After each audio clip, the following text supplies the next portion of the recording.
Thank you. I'm going to wait until Mr. Ken Feinberg arrives, and I know he's here, so.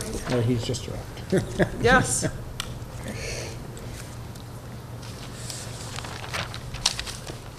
So let me set the context for this session, and we're extremely pleased to have a special guest with us, and here's the context. The International Research Panel, which I was asked to constitute by the President to advise the Commission, produced a list of recommendations for the full Commission to consider. And one of these recommendations related to compensation for research-related injuries. And the recommendation was that the U.S. should have a system by which human subjects who are harmed or injured in research could get compensation for that injury without a showing of negligence. And past commissions have also recommended that compensation for research-related injuries without resort to the tort system, which depends on a showing of negligence, be put into effect in some way. But nothing concrete has been done, nor, and I think we will recognize this, very likely to recognize this in our report, nor have reasons been offered for doing nothing. So at minimum, it's likely that the Commission will ask, although we're likely to do more than the minimum, but we're going to ask that whatever the government decides to do, it offers reasons for why they do it or not do it. Okay. In other words, this is an issue of public concern that this Commission has heard repeatedly about. So various countries around the world have increasingly required that sponsors of research ensure that injured research subjects receive free medical care and financial compensation for injuries resulting from the research. Current U.S. law and most federal agencies do not require that injured research subjects receive free care or financial compensation for medical care caused by research-related injury.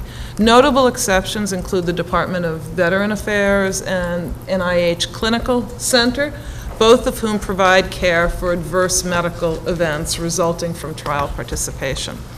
And so too do some leading medical centers in the United States, such as the University of Washington, and we'll learn more about that tomorrow. The concern made too simple, but let me just make it too simply because I know our guest will make it more complicated, is that compensation through the tort system does not cover non-negligent cause of an injury. And the question arises about whether current policy can satisfy moral obligations to research subjects. There's no question that we've been asked that it doesn't satisfy legal obligations. The question is about moral obligations, which is the charge of our Commission. Are we as a society obligated to ensure that those who accept the physical risks of research are not also charged to accept financial risks associated with adverse events? Okay, so we are now eager and pleased and honored to have Kenneth Feinberg with us today to talk about compensation generally and any thoughts he might share with us about compensation for research injury. Give a very brief introduction to Mr. Feinberg. He is the managing partner of Feinberg Rosen, LLP. In addition, he is the administrator for the Gulf Coast Claims Facility, which he was designated by the Obama administration and British Petroleum in 2010. Before this, Mr. Feinberg was appointed by the Secretary of the Treasury to be the special master for the TARP executive compensation. In addition, he is appointed by the Attorney General to be special master for the September 11th Victim Compensation Fund in 2001, a position he kept until 2004. And I shall just add, on behalf of the entire Commission and personally, we are honored and pleased to have you here today, and in admiring of the work that you have done above and beyond the call of duty. So thank you and welcome, Mr. Feinberg. Thank you very, very much. I wear two hats here today. I was a member of President Clinton's commission on bioethics involving the unwitting testing of American citizens back in the 1950s, radiation testing, chaired by the distinguished Ruth Faden of Johns Hopkins. And my other hat that I'm wearing, as the chair points out, over the past 25 years, I've been occasionally called on to come up with plans to compensate victims of Vietnam veterans exposed to Agent Orange while serving in Vietnam, the 9/11 Victim Compensation Fund, the Hokie Spirit Memorial Fund arising out of the shootings at Virginia Tech, and now the BP oil spill fund. Now, that may seem a little far afield from what you're doing, but really it isn't, because the fundamental question to me when it comes to compensation involving any individual or collective tragedy is whether or not you rely on the tort system, time-honored, works pretty well in this country, has for over 200 years. Do you go to court with your gripe? With all due respect to the chair, who I admire greatly, the tort system recognizes many, many claims where negligence need not be proven. Strict liability, product defect, breach of warranty. You don't need to show negligence, as between the manufacturer of the product and the injured victim. Society concludes the injured victim should recover from the deep pocket, even if the deep pocket proves to be not negligent, acting very, very reasonably. That's the law. It's been the law for decades. The question that we dealt with in Chair Faden's commission involving radiation testing was whether or not the torch system should be available for the victims of research gone wrong. Whether or not, no negligence, although in the radiation cases there was direct intentional conduct, or whether in lieu of tort or anticipatory of tort, you first go through a different system. Maybe tort is it isn't one or the other. Maybe tort is your court of last resort. But as we have had on the books now for 40 years, for example, vaccine legislation on the books, federal law. If you are the victim of a vaccine inoculation gone wrong, before you can go to court, you have to go through a rather complex arbitration process where arbitration is the preferred remedy in trying to compensate the victim. Now, what I've learned, and I don't want to take too much time because I'm sure there'll be a lot of questions from this incredible panel. I'm amazed on a rainy day in Boston. Maybe you have nothing else to do, I guess. Here are the issues that come up all the time in my work. Let me just mention them. They may not have any relevance to you, but they may. One, should there be compensation at all? Where is it written that if non-negligent, accidental, reasonable action is taken that goes wrong, there should be any type of compensation? That's a policy question. Two, if you want to compensate, what form of compensation? Does it mean money? Does it mean a life plan for somebody who's quadriplegic or in a coma? Does it mean service, medical treatment as compensation? Or does it mean a check? Three, if it means a check, who's paying for it? Who's paying for it? Is the federal government funding this? Private insurance? It's a very important question that if you're going to pay actual cash to certain victims, what's the source of the funding? Next, how much funding? What will it take? Do you in a non-tort regimen provide compensation as if it was tort, as we did in the 9/11 fund? Congress in the 9/11 fund made it very clear that even though there was a non-tort alternative, I should pay out compensation as if the victim had been in the tort system. They just didn't have to go to court. So the 9/11 fund ended up paying on average for a death claim arising out of 9/11, tax-free $2 million. There's never been anything like that in American history, and I doubt there ever will be again. It was a one-off response to a very unique catastrophe. So how much are you going to pay? Then the very, very important question in all of these cases, what are the criteria that trigger the payment? This is the point raised by the chair. Should there have to be negligence or recklessness, or in the case of the radiation experiments, intention? What is the mental state, the culpability that should be required to trigger compensation, or should it be strict liability? No negligence, doesn't matter. And in addition, not only what is the mental state of the researcher, but what other criteria should be imposed in deciding appropriate compensation? Are you paying only for medical treatment, out-of-pocket medical treatment?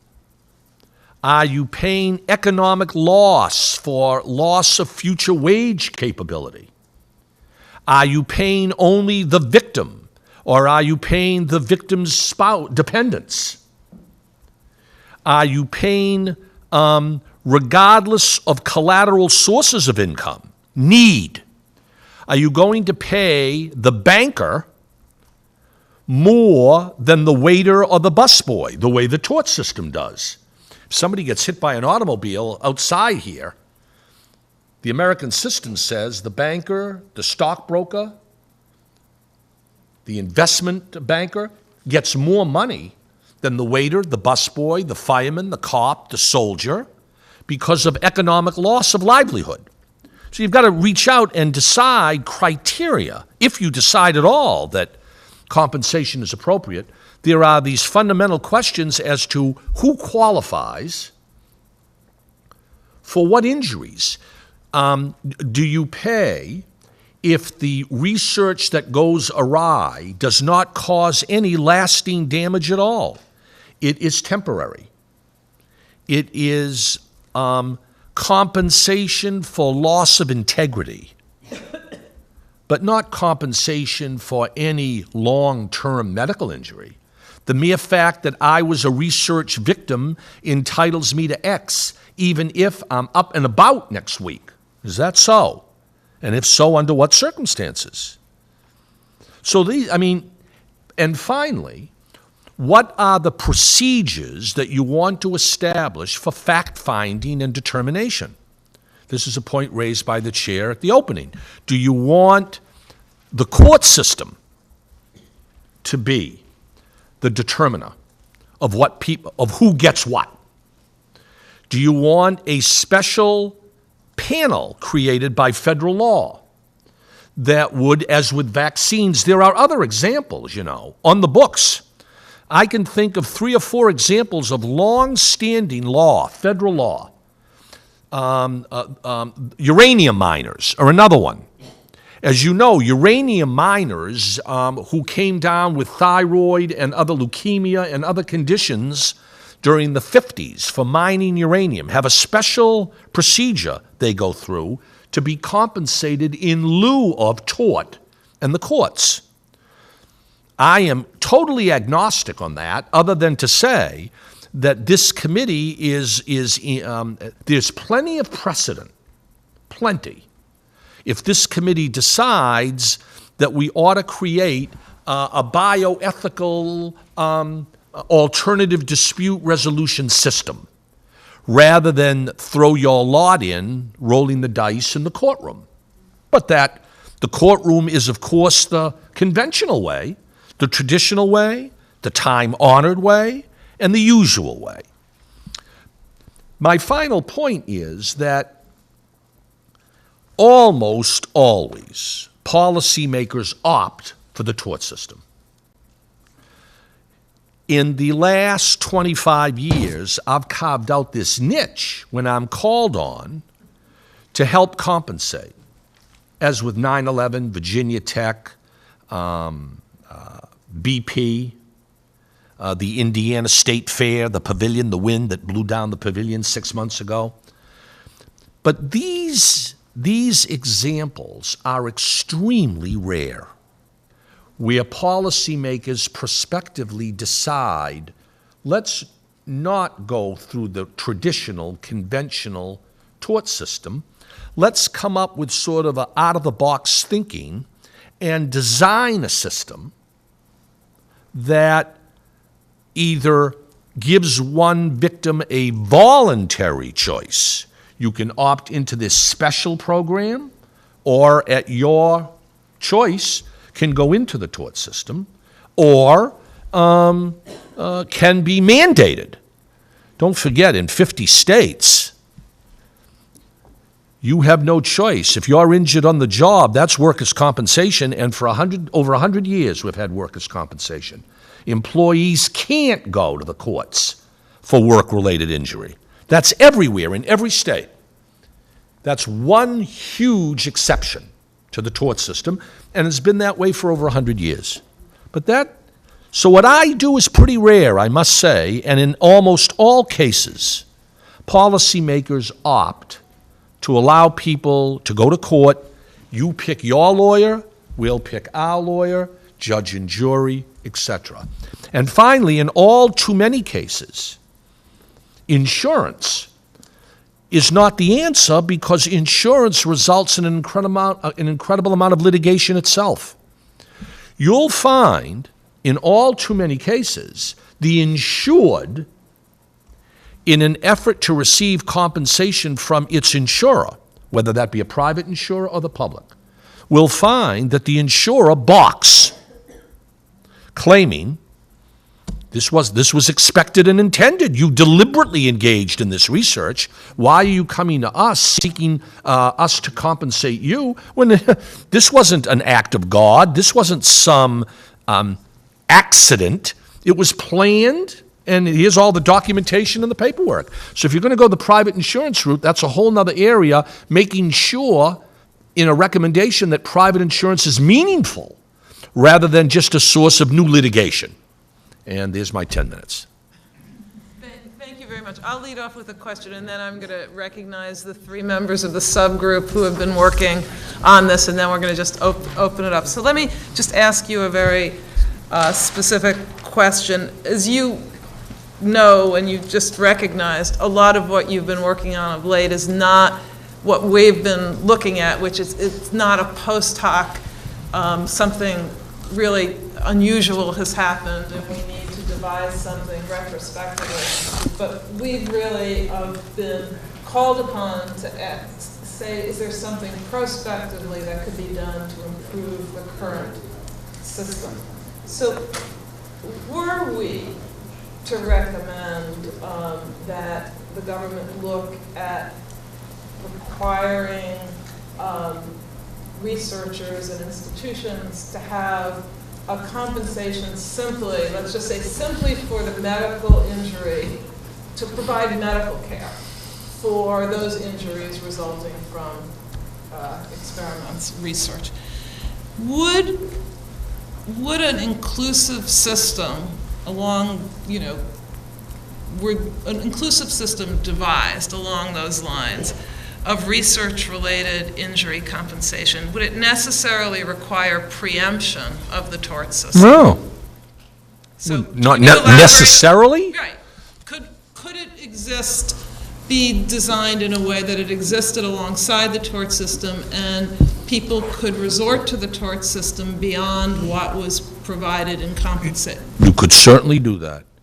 The Supreme Court and federal law in the last 20 years, the Supreme Court in particular, has made very, very clear that absent specific provision designed to, we hereby preempt the state tort system, Federal statutes all the time don't preempt the tort system.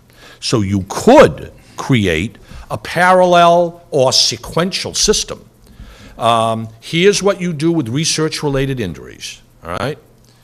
After you do that, if the victim is not satisfied, he or she may opt into the state tort system. You could do that. So you could have limited compensation, for example, medical care. So people who volunteer and get injured could be provided guaranteed medical care and still give them resort to the court Absolutely. system if they Now, Want other considerations. now, if you do that, though, what Okay, you're that's saying fine. by your question Yes. is, you are entitled to a gift, free medical care. You waive no rights. right. You're not obligated to give up your right to sue. We are doing this because it is a sound public policy. And after you get that medical care, if you want then to, or parallel, file a case in tort, that is your right. Yeah. And I gave the example because if the compensation is it's just limited to what research-related injury it requires by way of medical care, so people don't have to use their private insurance to cover it, then it's a limited compensation, but it goes beyond what exists now. That's right. Now, that's a very reasonable position. It's too reasonable. Because what you'll find, I suspect, is if there's research gone awry and you're offering medical care without a check, Yeah. no money, Yeah. no cash transfer, query that whether that'll pass political muster. It's one thing to say, look, we haven't done anything other than provide you free medical care. You can go right ahead and, what do you mean you're not, why do I have to go through court for 6 years? You did wrong. Why aren't you giving me more than free medical care? You've loaded it, of course, research gone awry. Good research can still produce, anyway. Tell that to the victim. I understand, that's why the tort system is there. Right, I'm going to ask Anita and Dan and recognize Anita and then open it up more broadly. So first, thank you. This was so incredibly helpful, and thank you for all of your incredible service as well. I have a couple of questions for you that your comments have raised. The first one is there's two different things that you mentioned, right? The retrospective versus the prospective types of systems. So the retrospective ones are the ones you've primarily worked on, and there are special considerations as to why those retrospective systems might make sense. I take it you haven't done as much work with things like the Vaccine Act or workers' compensation, although you're obviously quite familiar with them. And building on Amy's question about, the preemption types of issues and thinking about the way these systems have worked, I have concerns about a system which says it's a gift and you have torts at exactly the same time without waiving any rights. I think you're right, that is probably a political non-starter, but I worry also about the kinds of incentives that creates in a system like that. And so in trying to think what a prospective system could look like, if there wasn't federal preemption, at least at the level of saying, as a last resort, or you could ex ante enter into contracts where you choose one option versus another. What do you think that system, what do you think of that kind of system, which is an additive system? And what do you think the implications would be for adopting a prospective system in this area? I think it's a fabulous seminar you've just raised. First of all, almost always, the system is post hoc. Right. In other words, everything I do comes after the disaster. Because it takes the disaster to galvanize the public and generate the type of support for an alternative to the tort system. Until you have a disaster like 9/11, no one's thinking about compensating the victims of 9/11 using public taxpayer money. So it almost always takes the disaster to trigger the type of political support you need to generate a cutting-edge approach. But second, a prospective system, you would do well to start with a few of them that are on the books, like uranium miners and vaccines, where, well, based on past history, we're going to set up a prospective system. workers' comp. A prospective system. If you're an unfortunate victim of a vaccine that didn't work and caused worse injury than the illness, we have a system in place prospectively. One final point. When you think about prospective systems, you're on safest ground, I think, when you look at procedures. In other words, prospectively, we're not saying you can't sue, or maybe there are limitations on the right to sue, but we're at least going to set up a administrative procedure to deal with the injury rather than let you immediately go to court and sue for a pot of gold. That might help, I think, transition you into the areas you're concerned about. Thanks. Yeah, maybe I can ask you to say a little bit more about strict liability as a sort of alternative. You sort of glossed over that, particularly in a case like research, in which the risks are, in fact, totally unforeseeable, and in fact, that's one of the reasons that justifies the research to begin with, and whether torts or strict liability or some sort of prospective compensation plan is best. Where does strict liability fit within that? Strict liability is counterintuitive. It has been for a half a century in the United States. Basically, strict liability says that even though the researcher did everything reasonable to minimize the likelihood of damage, there is damage. And in order to compensate the victim who's been damaged through no fault of the researcher, and B, very important, in order to deter the researcher from maybe acting the same way again, however reasonable, we want to compensate. And I think there's probably, and I'm guessing on this, but I'll bet you there is not a court in the United States that doesn't recognize in certain situations strict liability. It's now a fundamental principle of tort law, regardless of negligence. It's really dollar shifting. Dollar shifting. As between the researcher and the victim, let's help the victim. And in addition to the sort of counterintuitive nature of it, the person who has been harmed in research still needs to go to court under this system, correct? Under strict liability, unless it's a vaccine or it's a uranium miner, and I think there are probably 30 of them still alive. Yes, I think that's right. Yeah, and that's what I was recognizing. And I was saying something that's specific to health research, which is there is not a recognition of strict liability. So you wouldn't go to court and use the tort system unless you're claiming that there was some negligence in the cases of these research.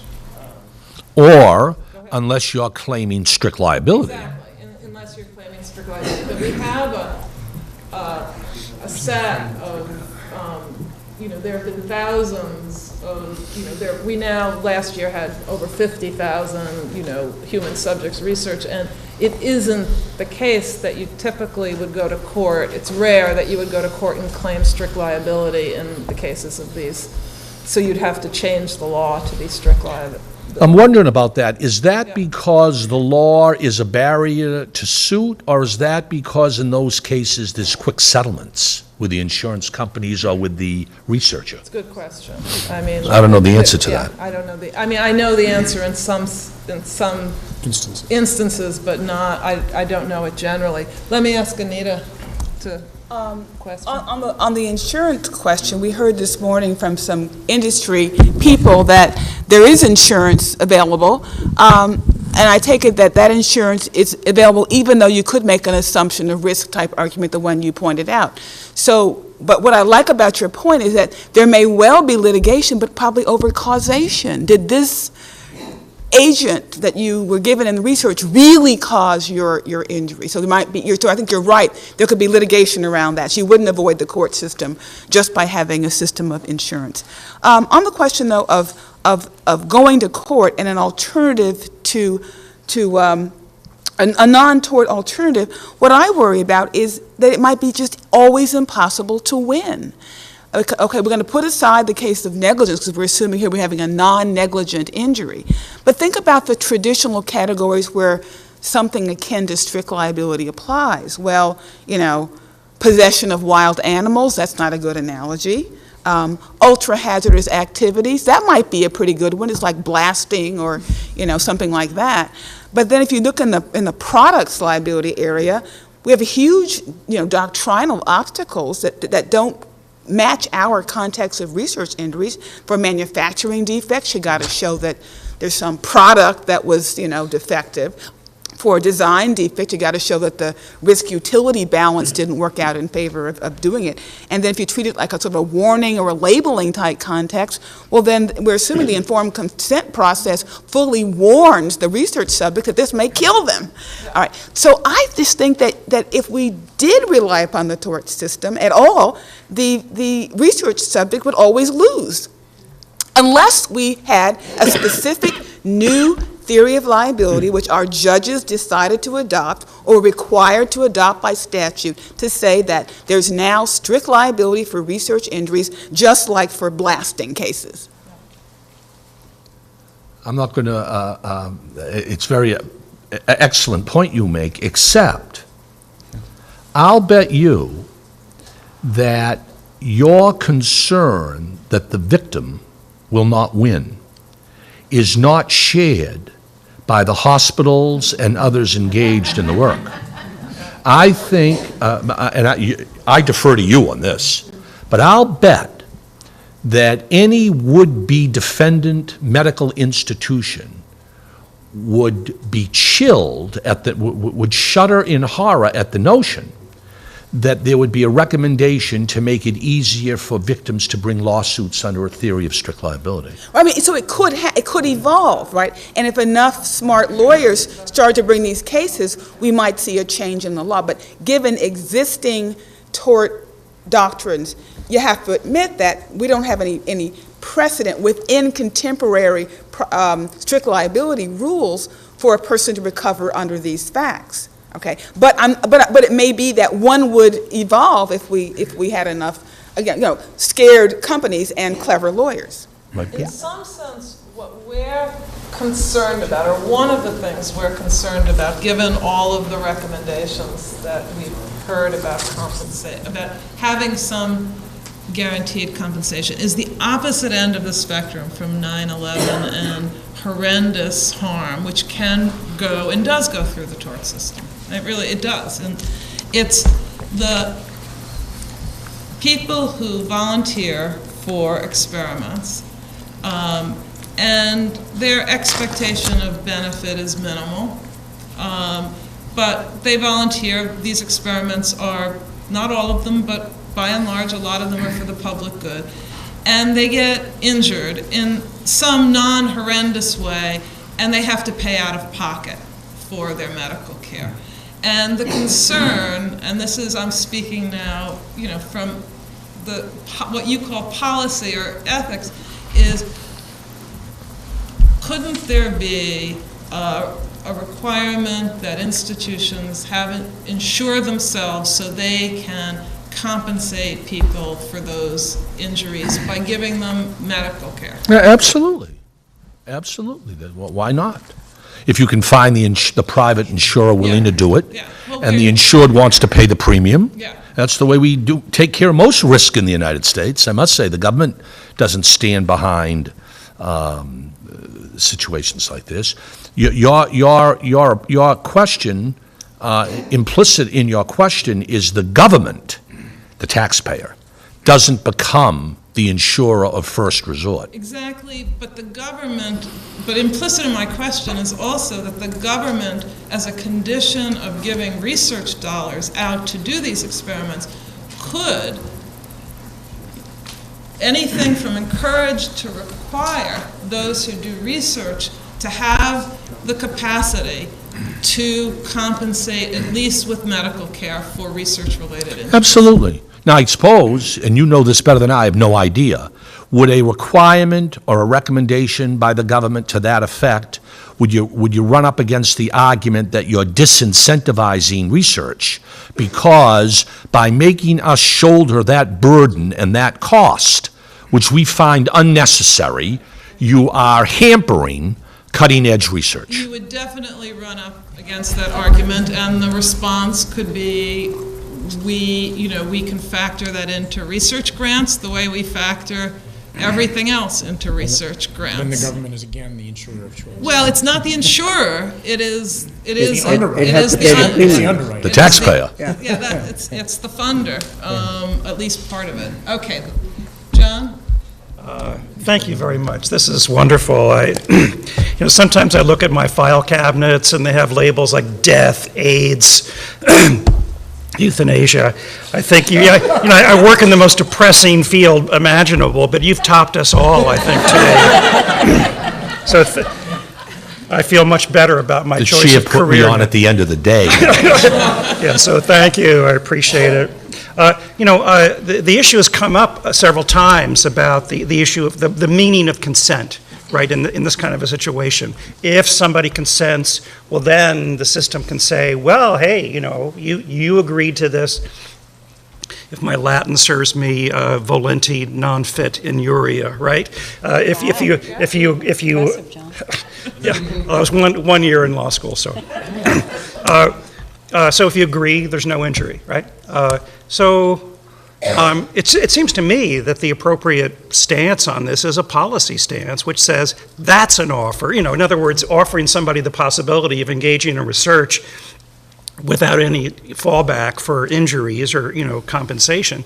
That's an offer that should just never be made, period. That's how I think you solve the problem of consent. That's an offer that shouldn't be made. Do you want a response? I've never been, I must say, just as a practicing lawyer, I've never been particularly impressed with these lengthy disclaimers that you sign in hospitals, and you will not, there's always a risk, and this is... Are you speaking as a lawyer or a would-be patient? No, thank goodness, a lawyer. Because you run in the law, you run into this problem of unconscionable waivers after the fact. Oh, I signed anything. I don't know what I was signing. I was so desperate for help, I would have signed away my firstborn on this. I mean, after the fact, it's always difficult. Both sides, you get into a harangue over the conscionability of that type of waiver, the I consent. was looking for a legal theory, thank you. Yeah. Yes, it's called conscionability. There it is, yeah. Christine? Thank you. I want to add my thanks. It was very clear and very compelling. I wanted to ask you how you would answer the first question that you posed. Sorry, I should use the mic. You said, should there be compensation at all? What do you think there should be? Do you think there should be compensation at all in the research environment? I'm a lawyer by profession, so I think compensation is the great leveler. Okay. And I think if the victim is harmed through no fault of his or her, and through no fault of the researcher, I think there's got to be, now, what that compensation is, Yep. is a major, major policy choice of this committee, but, yeah. Okay. Well, it isn't a policy choice of ours. We're going to advise. Make some advice. We're purely advisory, for better or for worse. Dan? Let me just ask before I go, before I recall on people, are there questions? Yeah, okay, so Lonnie, I'll get back to Dan. Well, let him, because they're working on this. So No, it's okay. Okay. I think it's Actually, important for mine is a everybody to clarification, because it's an assumption that we're working under. And I just want to make sure I heard you correctly. Is there a possibility of a person who is injured through no fault of their own, no fault of the investigator, to be taken care of medically, their medical needs be taken care of through their private insurance? Through the victim's private insurance? Correct. Oh, I think probably there is, if you can afford that insurance. I mean, but normally, that's not something, like you said, that you entered into this, it's not some act of God, it wasn't an accident, you knew what you were doing, you signed this waiver. Oh, I see what you're saying. Yes. Can the victim's medical insurance cover treatment, risky treatment that victim voluntarily entered into? Exactly. You know, that's a very good question. Plus, it's experimental. I guess Lloyd's of London or somebody will sell that insurance, but implicit in your question is it's not easy to get it, I guess. No, you wouldn't, I don't think the victim would be going out trying to get it prior to entering into such a study. It would be something that would already be existing. I would think. Blue Cross Blue Shield or Aetna Yeah, cover. Barbara. I think I know the answer to it. The answer is, though, your insurance will pay for routine medical care, but not something above and beyond. I'm pretty sure that if you have ordinary Medicare, at least, that's what it pays for, the routine medical care that you would expect, but not if you had some extra complication. From the That's really injury. the difference. Now, but what I interpreted the pharma people to say this morning was that they buy insurance that would be over and above what that is. That's at least one option. That's in a drug trial. That's a very good question. I'm not Yeah. sure of the answer to that. Steve? Yes, I'd like to, as one of the non-attorneys on the panel, I'd like to ask a particularly perhaps naive question. As part of a potential policy for compensation, for at least for the medical care component, how would a system be developed that would determine cause and effect, causality? You'd have to have an administrative fact-finding in which, outside of, we're talking about a non-legal, non-judicial approach, where, based on the procedures that are established, let's say there's a single arbitrator, and the victim, the researcher, would, I suppose, as with vaccines and uranium miners, to name two, or workers' comp, I guess, submit findings of fact, conclusions reached. In a way, it's adversarial, but it's less adversarial than the tort system.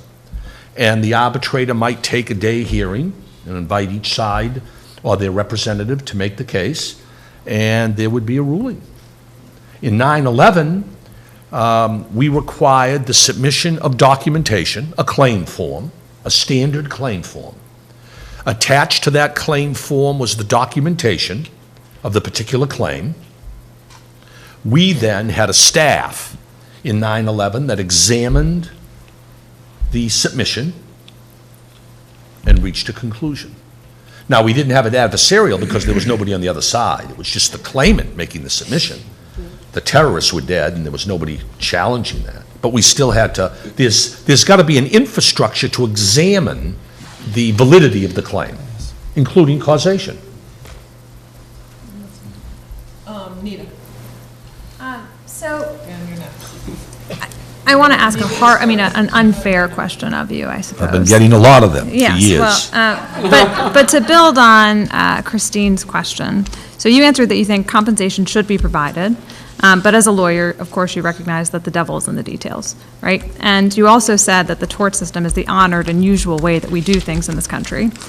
So given your experience with all the compensation systems that you've worked with, and the incentives that each of the different models create, how would you design the system? Would you do a compensation fund? Would you change the tort rules to allow strict liability that wouldn't be a product's liability base? What would, and I recognize this is unfair and that we, are addressing this issue, but I think your experience would be invaluable to us in thinking about options. First of all, understand that these programs I get involved in are exceedingly rare.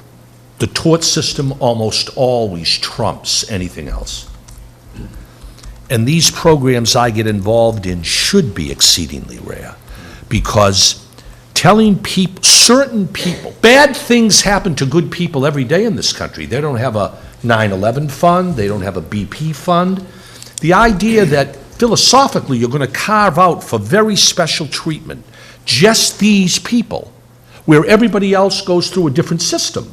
That's, I don't think, sound public policy. Now, having said that, if this commission concludes that there ought to be a non-tort alternative, how you design it, the experts are around this table, I'm not sure, other than to point in the direction of some sort of efficient, streamlined system that can reach resolution in months, not years, provides clear delineation of procedures, does not require any showing of fault. That's a non-starter in an administrative system. You don't want to require that there need be any evidence of wrongdoing or liability or negligence or that's the antithesis of an administrative system. There is a cap on what people can receive, though, in an administrative system. There's no punitive damages. There's no pot of gold. The trade-off is strict liability, no showing of fault, but, as the chair points out, for example, medical care only, or maybe cash, but limited, compensatory, lost earnings or something like that. So that simplified fact-finding, one person, no jury, a procedure that's sort of straightforward. You might look at the vaccine and the uranium miners or workers' comp as an example of how it might work. Because those fundamental building blocks would be the same for something like this, I think. And then the big policy question that the chair raised at the back end, after you've received this compensation, whatever form, can the victim opt then to head to the tort system? In your opinion? Well, that, you'd have to look at I'd have to know more about the circumstances. You're not going to get me on that one. I mean, I'd have to know more about the system and the nature of the injuries, And there's complete block in workers' comp. Yeah. A Yeah. complete block to the tort system. through Yes. Workers' comp. That's workers' comp. Yeah. 50 states, a complete block. The employee cannot sue her employer. Is that also true of the vaccine program? Yeah.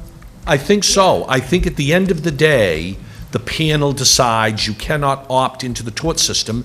And the reason that legislation was enacted 40 years ago is because the manufacturers of polio vaccine and other vaccines threatened to take the vaccines off the market because they said that it wasn't cost-effective to have to litigate these cases in the tort system. It was over-deterrence. The tort system over-deterred, and therefore they were going to, and the Congress stepped in. One common counter-argument against these sorts of compensation schemes that you're probably familiar with and can maybe give us some help with is the fear that once we create these sorts of systems, they're just riddled with fraud and abuse, that people make bad claims and we wind up having huge cost escalations. In your experience, is that really a big problem, or is it something that is simply exaggerated in political discourse? I think it's exaggerated, although I will say in the BP fund, we've got about 14,000 fraudulent cases, but that's out of 1 million filed. So, the problem with the BP fund is by announcing this $20 billion, which is what BP announced, build it and they will come. I've received claims from 50 states, 38 foreign countries. So far. So, fraud is an issue. This seems to be sort of a self-selected minimum. You guys know better than I do. I don't see this as resulting in a veritable flood of claims. Anita. Oh, hi. Okay, so thank you, and I want everybody to know that in my field, Kenneth Feinberg is a rock star. So he is just terrific. I'm not asking you what your field is. Well,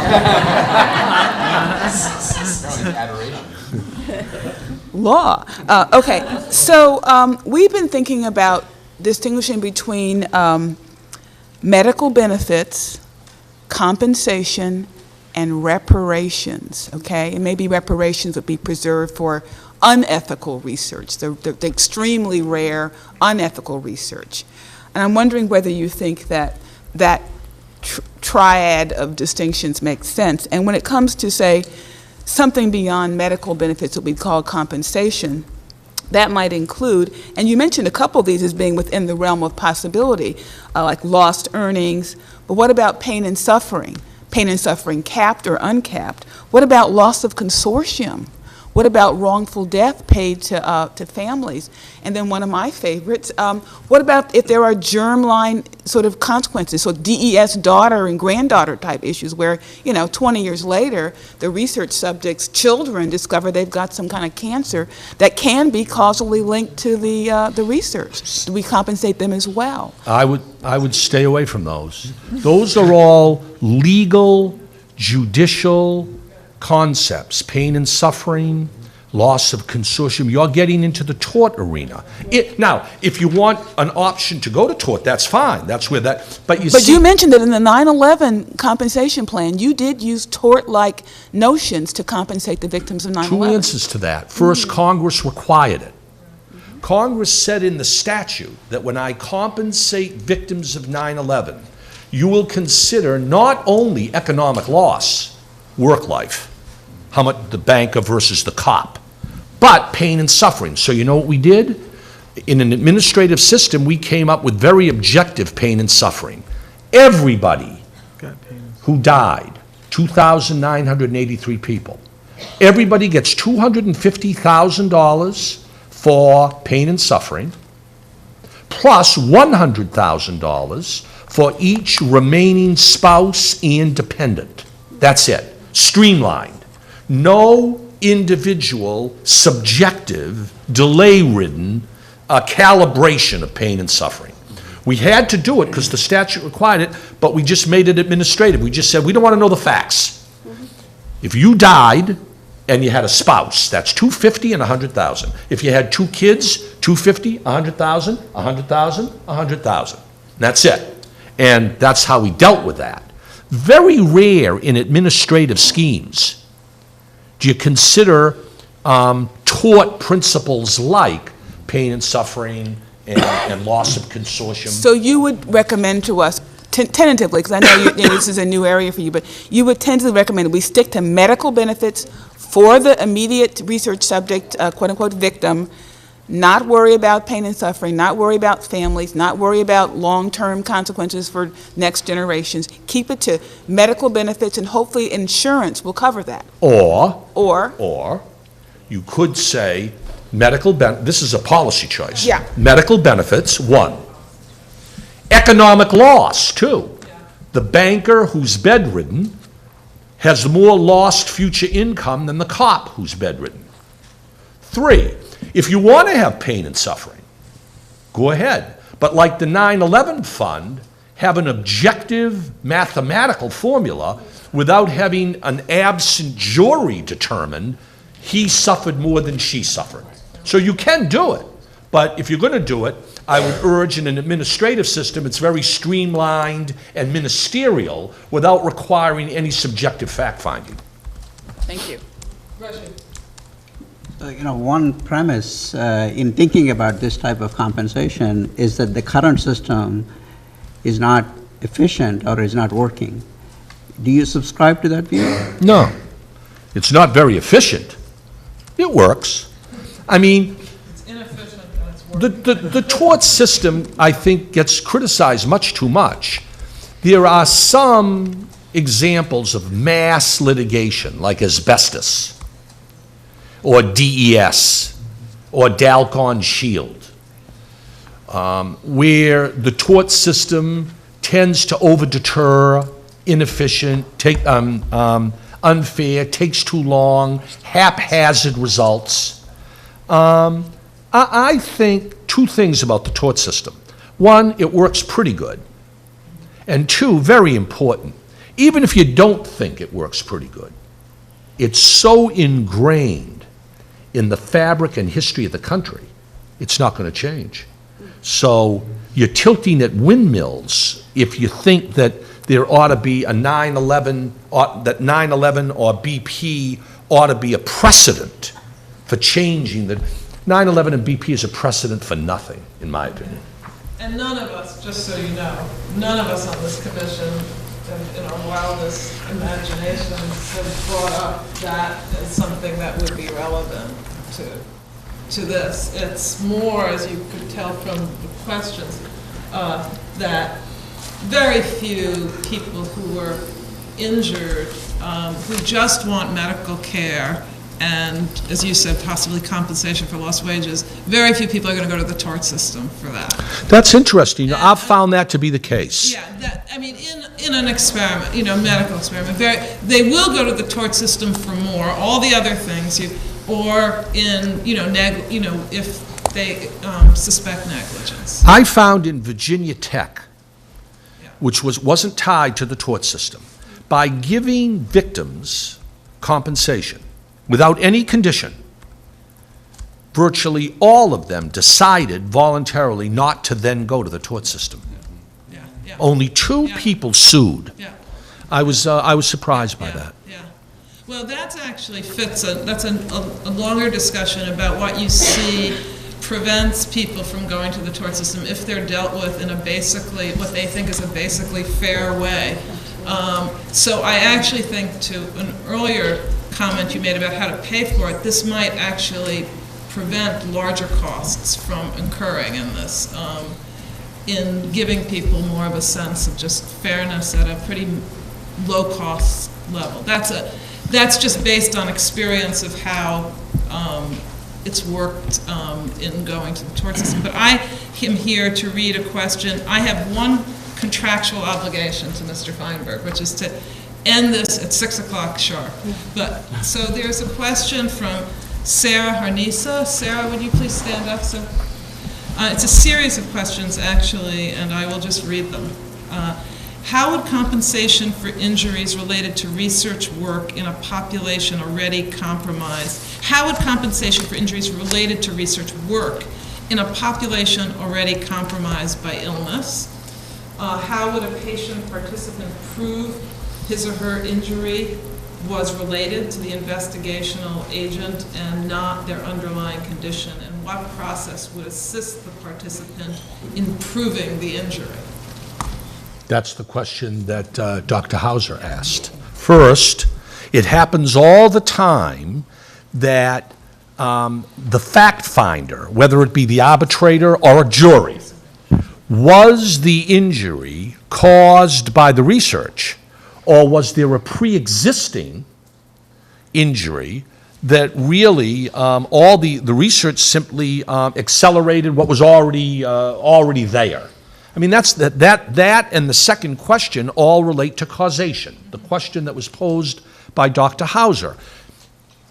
How do you demonstrate eligibility for compensation when there's conflicting evidence as to whether it was the researcher and the research that caused the injury or a pre-existing condition or what have you? Happens all the time with tobacco. With asbestos, for example, did asbestos inhalation cause your disease, or the fact that you smoked 2 packs a day before you even started dealing with asbestos caused the lung cancer? That's the causal question, very important question. And whether it's an arbitrator, one arbitrator, 3, a panel of 3, a researcher chooses one, the victim chooses another arbitrator, the 2 of them choose the 3rd chair of the arbitration panel. You come up with a mini process to get answers to the questions of causation and damage. Well, it's been a sheer pleasure to have the opportunity to both hear from you and hear your answers to our questions. I am true to my word, and I just invite you, if you have any concluding comments you would like to make to us, to offer them now. The only comment I would make is this. I think before I accepted this invitation, I did a little research, lawyer that I am. I think the work that this committee is doing is so incredibly interesting and important.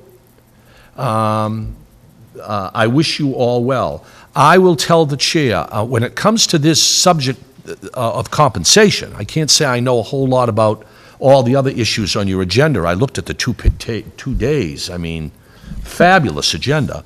When it comes to the subject of compensation, if the committee or a subcommittee wants to get back to me, if there's any way I can help in reviewing proposals or alternatives, I'd be honored. This is such an important committee. I'd be honored to provide whatever input I can. That's up to you, but I'm honored that I was invited, and I thoroughly enjoyed the opportunity. I am sure we'll take you up on your offer, and for now, thank you very much. Thank you very much.